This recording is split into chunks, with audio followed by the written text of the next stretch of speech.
The Cook's Bride. Once upon a delicious time. Once upon a scrumptious time. Now that I've piqued your interest, let's go into the kitchen.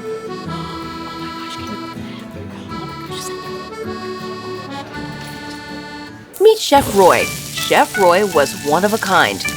He prepared the best meals, and diners would always crowd his restaurant. Well, it certainly was, as a small place. But Roy always made sure that there was place for everybody in his humble restaurant. We need juice on table 10.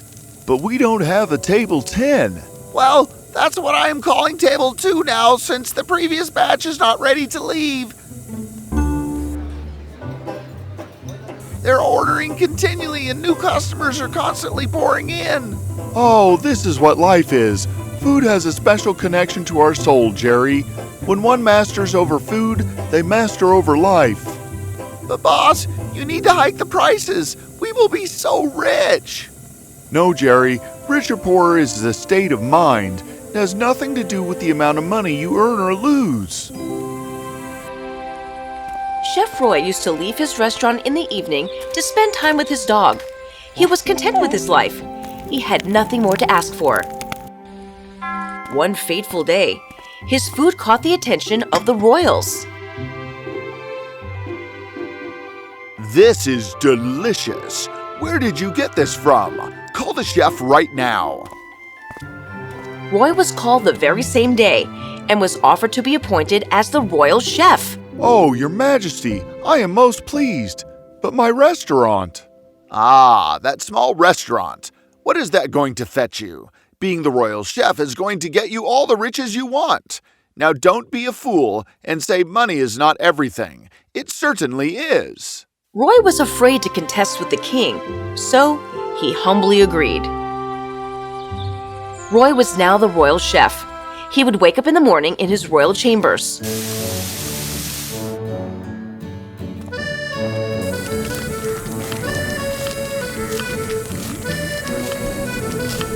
He would manage groceries, then clean the entire royal kitchen with the help of his helpers, and prep for breakfast. Serve. Then cleaned again. Prepped for the royal lunch. Serve. Then cleaned again. And prepped for the royal dinner. Serve. Again. And clean again. We miss home, don't we, Quito? We lived in a smaller house, but we were free in some sense. That's it. Tomorrow I'm going to stand up to the king and tell him I want to leave. Don't be so dismissive. You shall see. The next day, Roy left to see the king, even before cleaning the royal kitchen. Your Majesty, I have something to say. I am There she was, Princess Romana, the only daughter to the king. Is this created by you? Sure. Yes, yes, Your Highness. These are so delicious!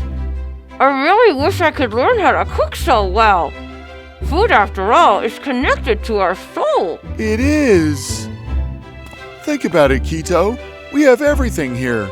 Yes, there's less freedom, but then freedom is too overrated anyway. Listen, bud, I will take you out for your walks and make sure that you are not bored here. Is it okay then? Chef Roy left no stone unturned in trying to impress the princess.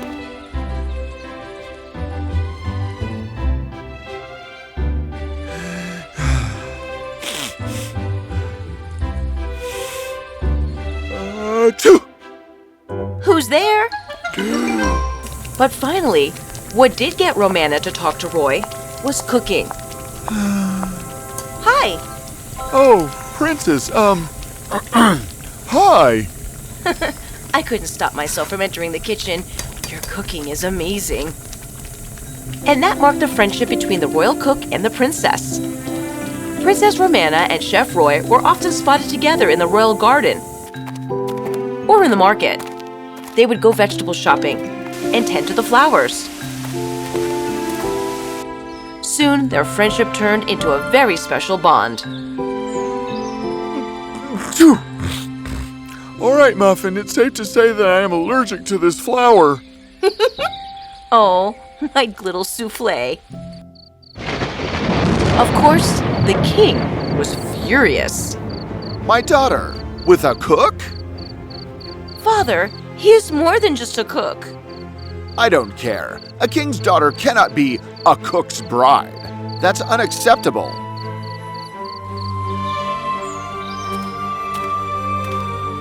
I don't know what to do. Being a cook is not a crime. So, if I am not a king, I cannot fall in love?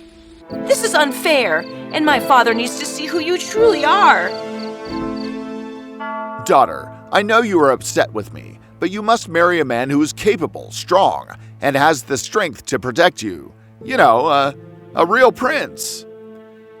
You are of marriageable age. We must throw a grand ball and invite all the princes. We can have them clear some tests to see if they can take care of you and the kingdom. Why cannot I take care of the kingdom? Daughter, if you are going to be joking, then I cannot argue with you. Romana pursed her lips and agreed. The king's happiness knew no bounds. His daughter was finally ready to marry. Little did he know that the princess had other plans.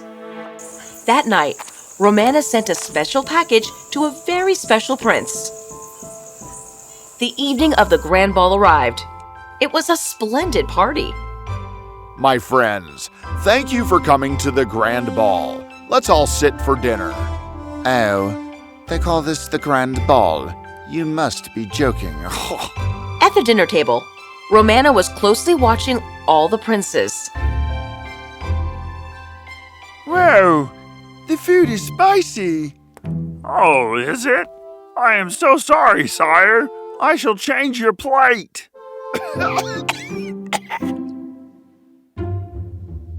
After the dinner, the tests were to begin.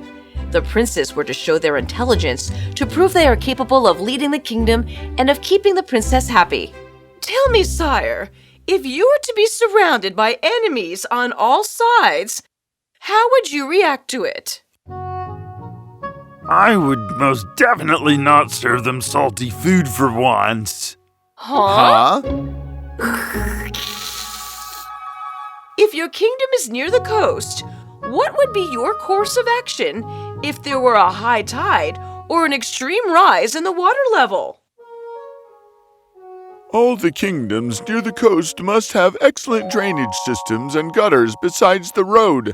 If at all there is a mishap like a high tide, it will make sure that the water settles quickly. That is a smart response. What do you feel about this, Prince of the Coastal Lands? I will make sure that I am well fed. I cannot think on an empty stomach. You gave me spicy food and I cannot focus. What? Huh? That's my complaint too. This is not how you treat your guests. I don't... Hold on, father. You all are princes of your kingdoms. Has the slightest inconvenience caused you all to leave your position as a prince? So if your food is salty or spicy, you would not be able to stay alert to protect your kingdoms? How then are you going to protect me? Father, how can I marry any one of them?